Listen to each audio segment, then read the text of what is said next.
అందాల పోటీల మీద రివ్యూలు చేస్తున్నాడు.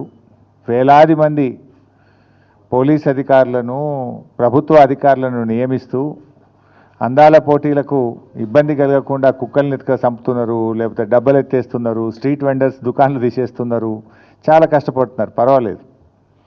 కానీ దేశానికి అన్నం పెట్టే రైతన్న కోసం, ఆరుగాలం కష్టపడి పంట పండించే రైతన్న కోసం రివ్యూ చేయడానికో రైతుల కష్టాలు తీర్చడానికో ఈ ముఖ్యమంత్రి గారికి ఈ ప్రభుత్వానికి కనీసం సమయం లేకపోవడం అనేది చాలా దురదృష్టకరం.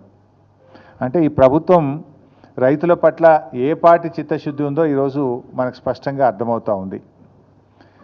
ధాన్యపు రాశులను గాలికి వదిలేసి అందాల పోటీలతో అందాల రాసుల చుట్టూ ఈ ముఖ్యమంత్రి గారు ఈ ప్రభుత్వం అంతా కూడా తిరుగుతూ ఉంది. ఇవాళ పరిస్థితి ఏంటంటే ఆఖరికి పాకిస్తాన్ను నమ్మి అప్పిస్తున్నారు తప్ప రేవంత్ రెడ్డిని నమ్మి కూడా అప్పిస్తలేడు. నిన్న కూడా ఏదో పేపర్లు చూస్తే పాకిస్తాన్కి అప్పించినట్టు కనబడ్డది. అంటే నీ పరిస్థితి అట్లా తయారైపోయింది.